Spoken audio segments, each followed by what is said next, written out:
have to first opt into the system to make sure that your 2-dose regimen is properly tracked and managed.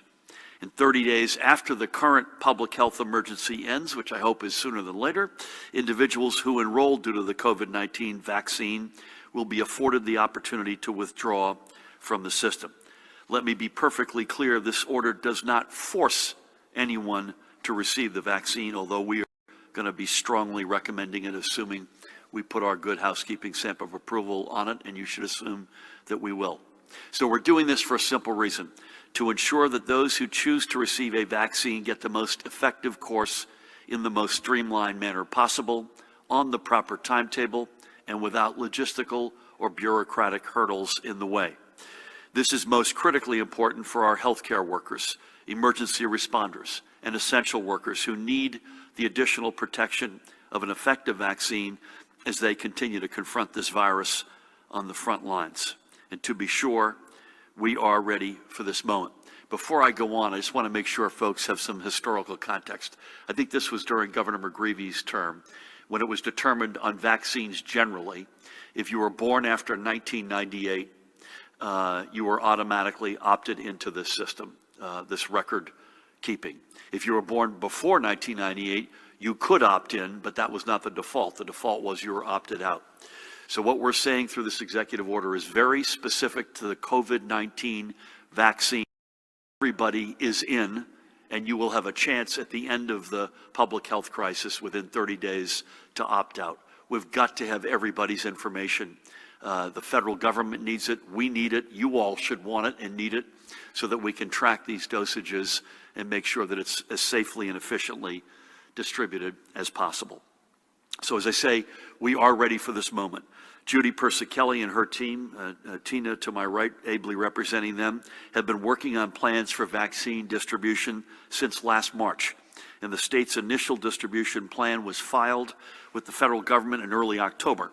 And that plan has been further refined since. Nothing is being left to chance or improvisation, and we continue to work closely with our hospitals. The light on the other side of this pandemic is real. It is now becoming visible, and this is a game changer. To be clear, the mere presence of a vaccine in our state does not mean that we can flip a light switch and remove all restrictions or lift every advisory. COVID isn't going to simply vanish just because there are vaccine doses in a freezer waiting for distribution. This is going to be more like a dimmer, and the light will get brighter and brighter and brighter over time. And the over time here really is between now, maybe as early as next week, and April, May. This is not forever and always. To get to full brightness will take, as I say, months, and it will take millions of New Jerseyans getting vaccinated.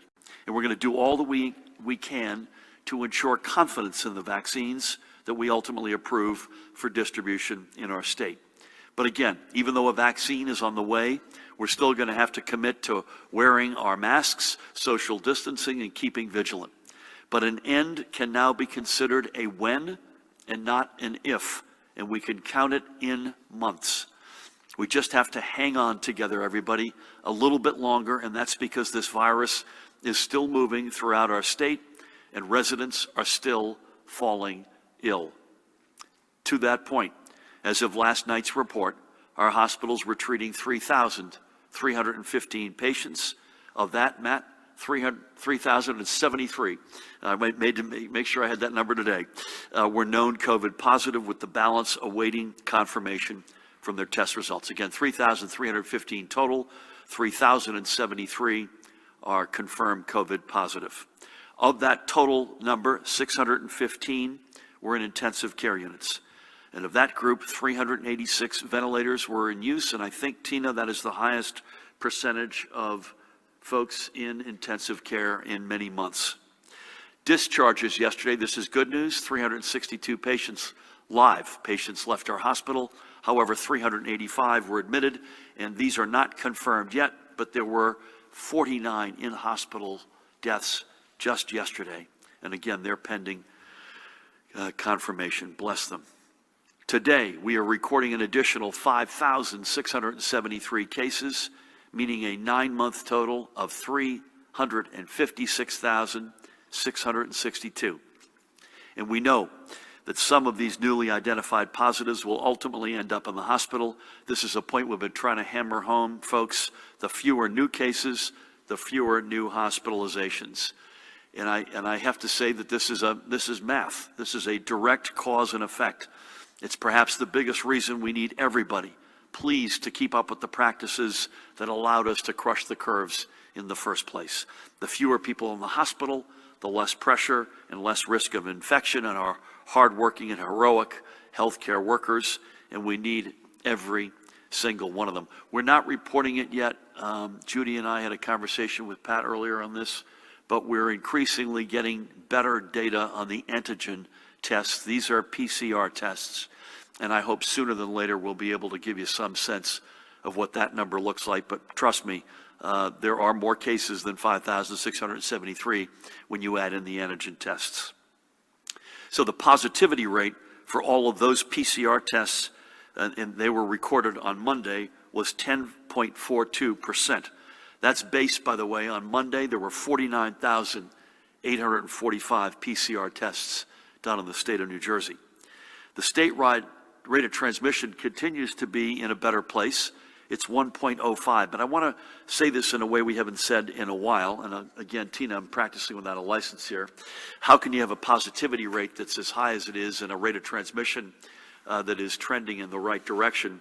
The rate of transmission relies upon a rolling average of the total number of positives, regardless of what the denominator may look like in terms of the total number of tests. And you've seen lately the rolling average has been in a range of positives, and I mean raw numbers here. It's been plus or minus 4,000 over the past number of days. I suspect, I don't know this, but when you factor in today's positives and we begin looking out a few days from now, the rate of transmission, unfortunately, is going to start to creep up again. We shall see. Getting that under 1 is a huge objective. Today, with a heavy heart, we're confirming another 48 losses of lives from COVID-19. That cumulative total is 15,419, and then there's another 1,836 probable deaths. And as we do every day, let's remember a few of these blessed souls we have lost. I want to begin today with this guy, Mark Douches, the lifelong Scotch Plains resident, passed away on November 17th. Mark was an IT security analyst with Quest Diagnostics, but more importantly, he led an active and noteworthy life within his community. A member of the choir and lay ministry at All Saints Episcopal Church, and a member of both the Cranford Democratic Club and the Westfield Community Players, serving both on stage and behind the scenes. He was also a loving family man who enjoyed getting away to spend time with those closest to him. Mark leaves behind his wife of 34 years, Mary Ellen, with whom I had the great honor of speaking, I think, on Wednesday. She, by the way, was also in the hospital, not COVID, but she's doing better, thank God, as well as she can. He also leaves behind his son, Stephen, and daughter-in-law, Dana. Mark was looking forward to becoming a grandfather for the first time this coming February. He is also survived by his brother Alan, sister-in-law Rose, and niece Amelia, along with many other relatives and close friends. May God bless you, Mark, and watch over you, and I'm sure your granddaughter will hear wonderful, extraordinary, loving stories about her grandfather. Next up, down by where we live, we remember Dr. Anjali Verma of Colts Neck. Dr. Verma came to the United States from her native India, not too far from New Delhi, in 1981. And after finishing her residency and fellowship training, she settled in New Jersey to start a career that would see her rise to become a widely respected neonatologist and pediatrician. For more than a decade, Dr. Verma was the staff neonatologist at Centra State Medical Center in Freehold. And even after she started her own pediatric office, she remained on staff for several other regional hospitals. When she put her days of seeing patients behind her, she opened a medical spa to help her clients feel more confident in their skin. Throughout her career, Dr. Verma treated countless infants and children and supported an equal number of mothers. I want to thank my friend Powell for bringing Dr. Verma's tragic loss of life and her extraordinary life that she lived to our attention. Dr. Verma is survived by her husband, Pankaj. By the way, they had just celebrated their 40th wedding anniversary. And she's survived by their two daughters, Adisha, who's 31 and lives in Seattle, and Avanti, who's 34 and who lives in Connecticut. And I spoke as a group call with Pankaj, Adisha, and Avanti, and as you can imagine, they're taking this very tough. She also leaves behind three siblings, a brother here in the United States and two sisters back in India. We thank Dr. Verma for all she did over an enviable and extraordinary career. We thank her for choosing to make her career and raise her family in the great state of New Jersey. May God bless and watch over her and her family. And finally for today, we recall this guy. Look at that smile. Melvin Falcone Lopez. Melvin passed away on Thanksgiving Day.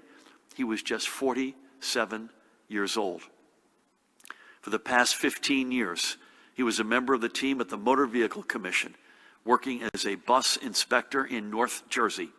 This past summer, when the MVC called for hands to help cut through the backlog of new drivers awaiting road tests, Melvin switched over to the road test unit, helping to eliminate that backlog. Away from the MVC, Melvin was passionate about music. He played bass in a rock band, El Cruce, The Crossing, and spent hours in recording studios and behind the desks DJing numerous events for family and friends who he considered family. But everything else aside, Melvin will be remembered for the singular focus he put on caring for his mother, Raquel, with whom I had the great honor of speaking on Wednesday, and boy, is she busted up, as you can only imagine. Melvin was her only child. And Raquel just recently left the hospital herself following her own battle with COVID-19, and our prayers are with her for her continued recovery from the virus and as she mourns her blessed son, Melvin. So on behalf of Chief Administrator Sue Fulton and the entire MVC family, we thank Melvin for his service to New Jersey's commuters and motorists. We thank him for being a cherished part of our family. May God bless him and look over his mother and all who he leaves behind. Que Dios te bendiga. Now, moving on, a couple of other quick updates. First, to reiterate the weekly unemployment report released yesterday by the Department of Labor, we saw an uptick in new unemployment claims of 1,350 over the previous week to a total of 13,542. And we know this increase was driven largely by the reopening of existing claims by school food service workers and bus drivers due to the Thanksgiving break. But still, more than 1.8 million New Jerseyans have filed for unemployment assistance since the start of the pandemic, and the Department of Labor has dispersed a total of more than $19.5 billion to eligible workers and families. These families also need Washington to step up and extend emergency federal benefits, which are set to expire at the end of this year. This cannot be left to the last minute. Everyone needs to work together to get that job done right now. But we must be prepared in case Washington fails to act. That is why this morning I signed legislation expanding eligibility for the 20 weeks of extended unemployment benefits that our Department of Labor provides for those who have exhausted their state and federal unemployment benefits. I thank Assemblywoman Yvonne Lopez and Senator Joe Vitale for sponsoring this important bill. They led alongside their mate, Speaker in Legislative District 19, Speaker Craig Coughlin. We hope this will provide peace of mind while we continue to work with our congressional delegation to push for the extension of the emergency federal benefits currently in place. I also have to give a shout out to citizen Chrissy Ventry. Chrissy, looking at her husband's unemployment reality, saw an anomaly or discrepancies between the federal and the state piece and brought this to the attention of the legislators in Legislative District 19, Yvonne, Joe, and Craig, and they did something about it. I called Chrissy and spoke with her this morning. I thanked each of them on the one hand, but I called her and said, you know what? I can't tell you this happens every day, where a citizen raises their hand and goes in and says, listen, this isn't right. this needs to be corrected, and that's a huge deal. And Chrissy said to me, my dad always told me, when I see something that's not right, to raise my hand. And I said, amen to that. I know Labor Commissioner Rob Angelo and his team continue to work hard to improve the system for everyone who is relying on it, and our hats are off to them for their tremendous efforts over the past 9 months. And that doesn't mean if you haven't gotten your benefits yet and you're out there and you're frustrated, I don't blame you, he doesn't blame you, and we will get to you and you'll get every penny of what's coming to you. Switch gears. A reminder from the Economic Development Authority that the deadline for businesses with 100 or fewer employees to register and be made eligible for discounts of up to 70% off the purchase of personal protective equipment or PPE is next Thursday, December 10th. If you are the owner of a small business and have not yet registered for this discount program, I encourage you to visit that website, covid19.nj.gov/PPE access. The PPE discount program is just one of the ways that the EDA has been stepping up to help tens of thousands of small businesses get through this pandemic. One of those businesses is Morning Joy Counseling, a Gloucester County-based mental health practice run by that woman, Counselor Melissa McLean.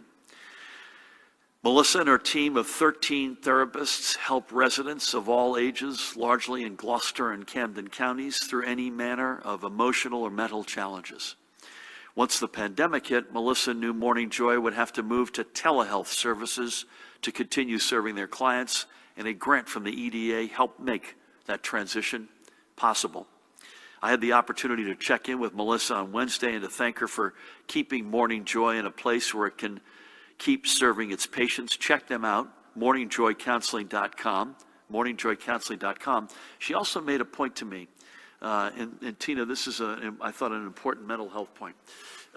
Their counselors are used to dealing with folks who have, you name it, some stress or some affliction, an addiction, bipolar disease, whatever it might be. She made the point that what's made this period so tough on everybody is everybody, including the counselors, are suffering from the mental health fallout of COVID-19. It's not just, so there's a commonality. At one level, there's a spirit of we're all in this together. At another level, you've got the counselor providing advice and therapy to a patient, and they're each suffering from something similar from this pandemic. We know that there are countless residents across our state who are facing real mental health challenges, whether they stem from the stress of the pandemic or our prior challenges the pandemic has only worsened.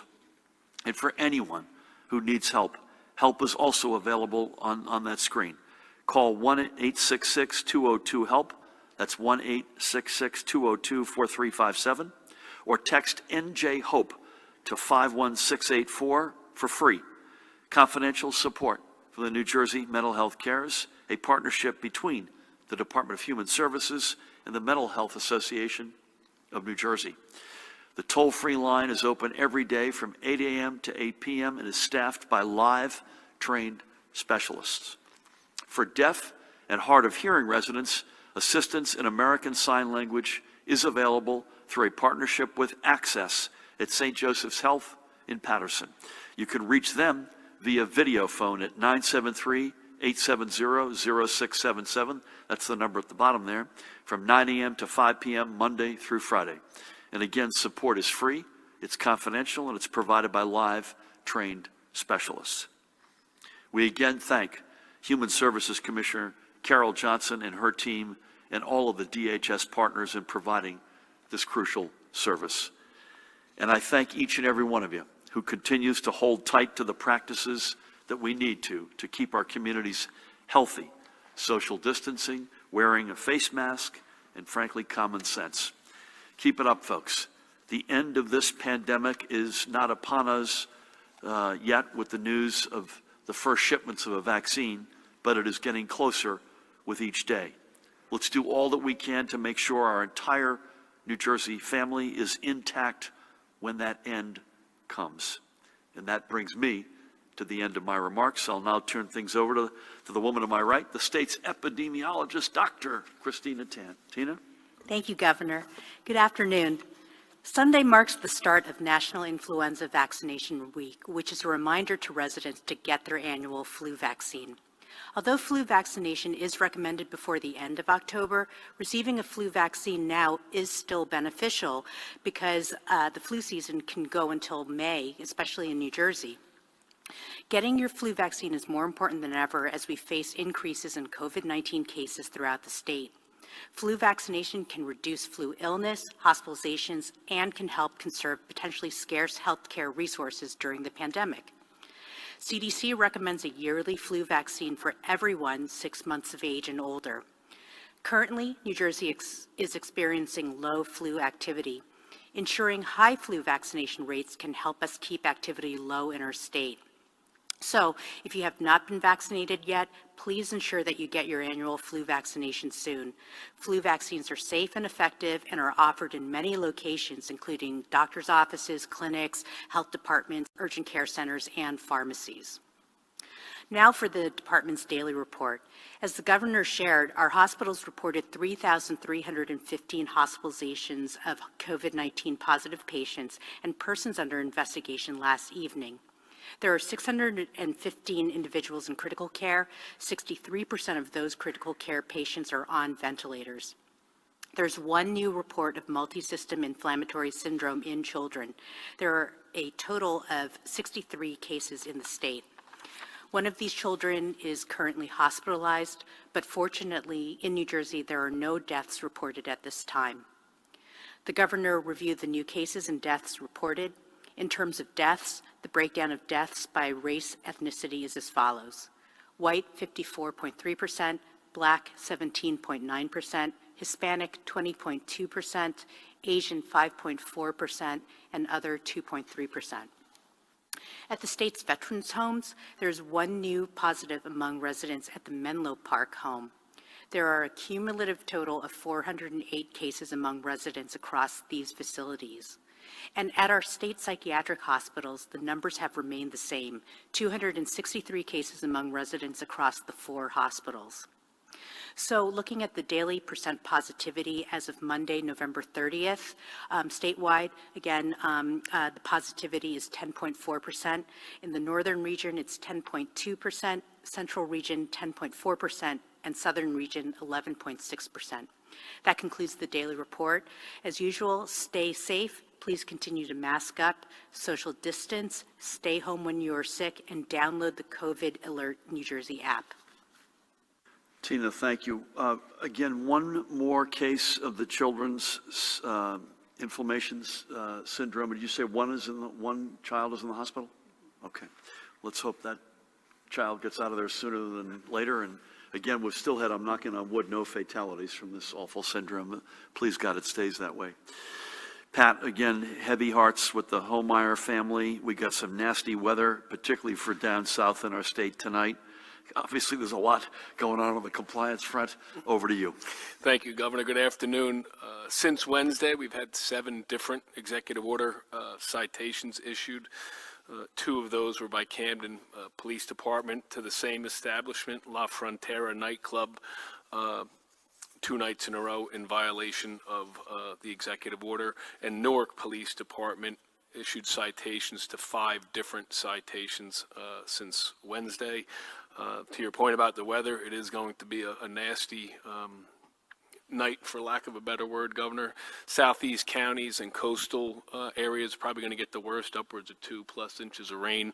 Winds are going to be gusting too. Hopefully that's cleared out by Saturday afternoon and night. And your remarks about Luke Holmeyer and that family, I know I've thanked you privately, but publicly on behalf of all the men and women of the state police, especially the academy staff and the 161st state police class. I just wanted to thank you for that executive order, lowering the flags to half staff. Phenomenal tribute to a phenomenal young man who didn't get to live out his dream. But I just wanted to thank you publicly for that, Governor. Thank you. Thank you, Pat. It's my honor, and I would say this, and I mean it, the least we could do. I think we'll start over with Matt. Brendan's got the microphone. a couple of things. One is I don't think we're going to get into the Jersey City situation other than taking the shots that we've taken, which are richly deserved, by the way, and I'm very happy to take some more, but it's under investigation, so I think we're going to leave it at that.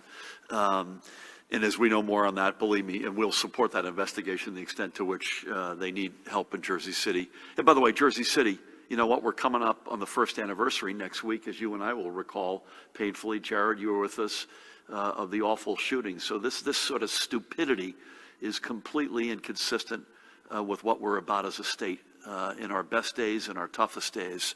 And it's completely inconsistent with Jersey City, which is one of America's, never mind New Jersey, one of America's great communities, what it is about.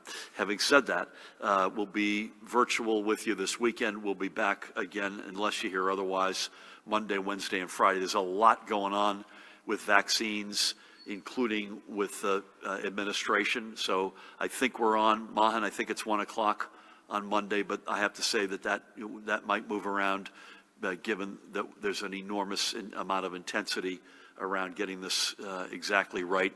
One of the more complex processes this country will have ever undertaken.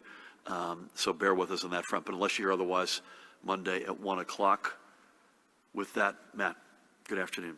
Good afternoon, Governor. Last night you were asked the governor about unemployment not being able to, or Department of Labor not being able to get back to people about unemployment claims, and you said that it was the first time in a while that you've heard of that, about people not being able to get anybody on the phone. You know, we've continued to hear from people that they can't get anybody on the phone, and now up to months at some point. And I know that you've said that 96% of people that filed claims, that those have been processed. But, you know, I'm just curious of a couple of things. One, do you continue to not hear that people can't get through? Two, is DOL aware that people can't get through? And if people still can't get through to a DOL agent, somebody that can solve their problem, is there something more that can be done?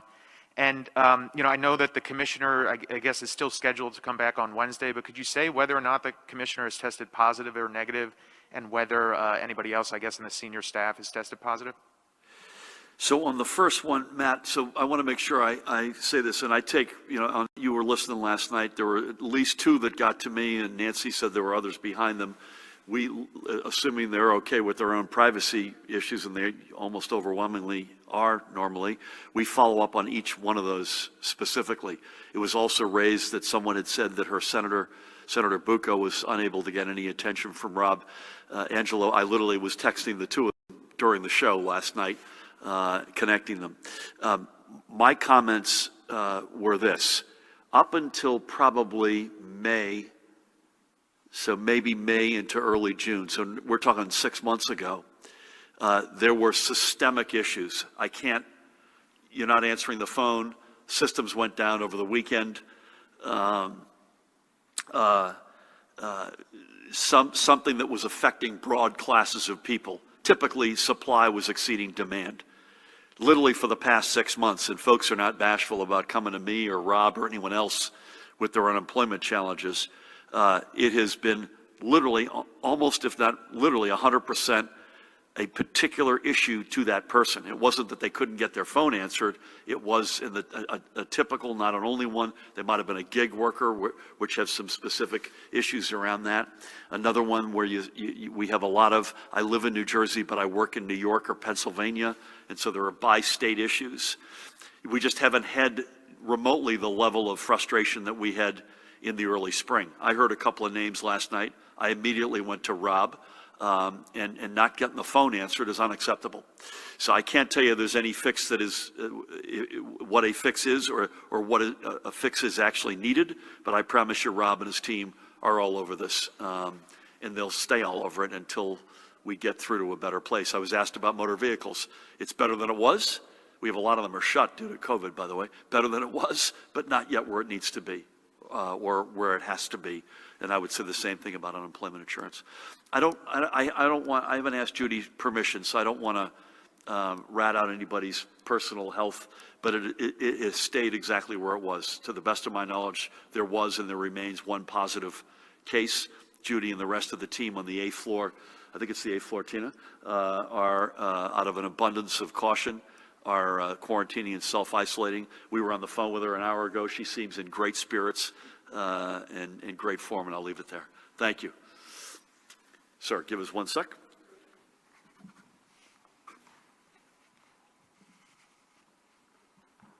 Governor, I was sent a whole bunch. Hopefully you don't mind, given the I'll crowd. mind at a certain point, depending on what the definition of a bunch is, so bear with me on that one. The state's predictive model shows 5,000 hospital beds needed by January 1st, but the IHME model from University of Washington shows 9,500 beds are needed about the same time. Is your administration's prediction too optimistic? Regarding outbreaks among healthcare workers, Hackensack Meridian says outbreaks at its 2 facilities came from outside the hospital. How can hospital systems be sure where cases are originating and where transmission is occurring, and what is the danger right now of mass outbreaks among hospital workers? Is the state keeping track of these outbreaks among hospital workers? Why isn't there a public dashboard similar to the outbreaks at schools and long-term care facilities? Why is New Jersey's positivity rate so much higher than our neighboring states? New York is around 5%, Connecticut is about 6%, while New Jersey is around 10%, and is this cause for concern? 2 more. Will nursing home and long-term care residents be included in the first priority phase for vaccines, the 1A group, as the CDC recommended, or does the state intend to stick with the initial plan that calls for them to be part of the 1B group? And finally, how long after the vaccine is approved by the FDA will those first priority vaccines be administered here in New Jersey? I'm going to go backwards to forwards, if that's okay. I believe they will start shipping within 24 hours after the emergency use authorization is approved. Secondly, long-term care, healthcare workers and long-term care workers are first up to bat, and I believe they're both in 1A.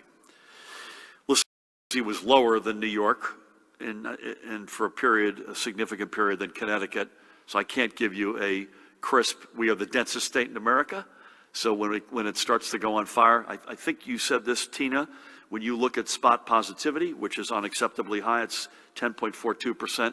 The north, central, and south are almost literally identical.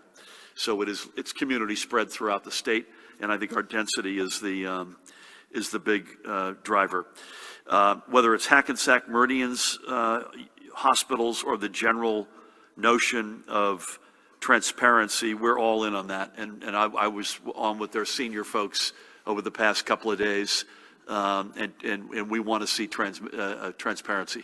We want to see transmission. We don't want to see transmission. We want to see transparency.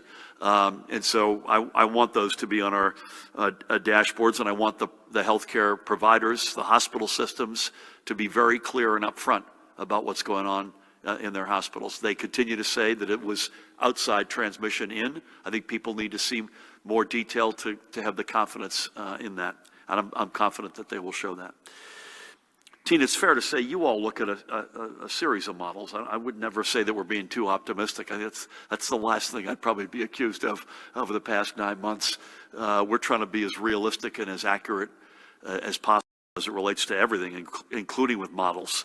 And we're going to have thousands of people. You know, we currently have hospitalizations, 3,315.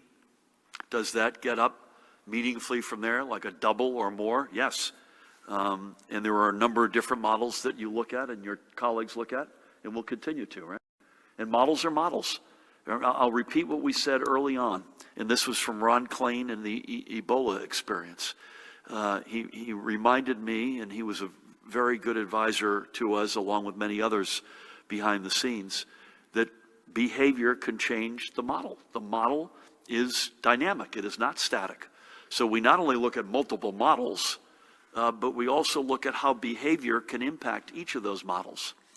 And that gives me the opportunity to plead with everybody. If you stay away from each other, if you wear your face masks, if you continue to have small holiday celebrations with your own family or the bubble with whom you're inside of which you're living, and you don't travel, and if you don't feel well, you take yourself off the field and at the appropriate point get tested. Those are the basic things we've got. Vaccines are coming, but as I said earlier, it's not a light switch. So I think that's what I would say about modeling, and Tina will correct me if she chooses to. Looks like she's not going to correct me. Thank you. Elise. The first question is from Tom Davis at Patch. Tom says, 6 New Jersey hospitals may be at the front of the vaccine line: Hackensack, Morristown, University, RWJ in New Brunswick, Atlantic Care in Atlantic City, and Cooper. Can you speak to that? And if those are the hospitals, how were they chosen?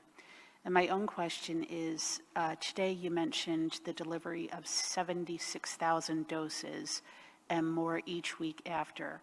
So is this a deviation from the 130,000 shipment we expected first? Thank you. Give me 1 sec, Elise.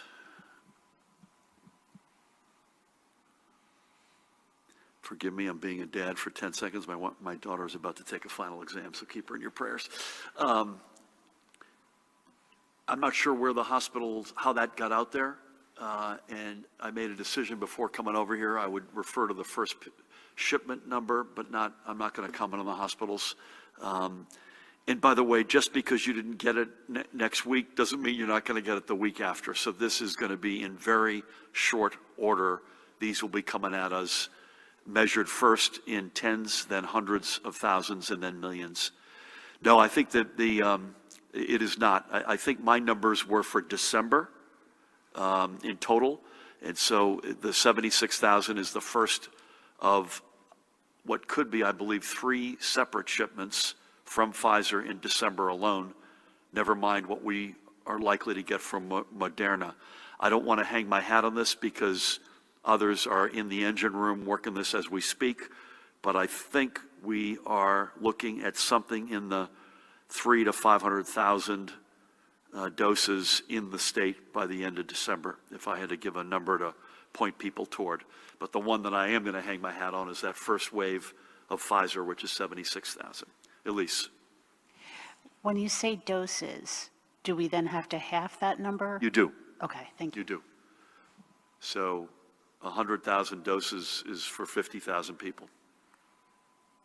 And again, we got to get everyone opted into the system because we got to make sure, among other things, that your first dose and your second dose, which are either 21 or 28 days apart, are from the same source, by example. So mixing and crossing wires is something we have to avoid as well. Thank you for that. And we'll have a lot more, whenever it is Judy's with us. I think we're pointing to Wednesday. Maybe the CDC guidelines shorten that. I don't want to speak for Judy or the team. We may see her before then, but either way, I think we're going to talk modeling in detail on Wednesday at latest, and I think we're going to have a lot more to say on vaccines, probably each of Monday, Wednesday, and Friday. With that, I'm going to mask up. I want to thank Tina, as always, for being with us. Pat, likewise. Going to keep the Homeyers in our deepest prayers. Jared, Paramel Mahan, again, will be with you unless you're otherwise virtually this weekend, and then Monday at 1 o'clock, and again on a Monday, Wednesday, Friday rhythm. If anything, that rhythm is going to increase in frequency as opposed to decrease. But for the moment, it's Monday, Wednesday, and Friday. We've got a lot more coming at you on what those models look like. Again, I think we've said this now for quite some time. We're in for a very rough couple of months. I'd love everyone to sort of just internalize that. A couple of months, this is going to be rough. Our behavior can make it less rough, and that's an important point. That happened. We saved our healthcare system in the spring. I'm not sure we're going to get to the point where the healthcare system is tilting, but I do know we'll have thousands of people in the hospital and many people will die, and our behavior can absolutely impact those numbers for the benefit, for the good. So folks, just stay at it. I know you're fatigued, you're frustrated, you're sick and tired of this. I can't blame you, we are, but I will tell you, we're getting there. This is not forever and for always. Now think about this. Can you imagine, Tina, in March, that we'd be saying at some point this year that is subject to the FDA's approval, we'll have vaccines next week. It's extraordinary. So this is the beginning, the front tip of what will be really good news. But it is just the beginning. We got to bear down, stay strong, folks. God bless you all. Have a safe weekend, particularly in the tough weather, especially down south tonight into tomorrow. Take care.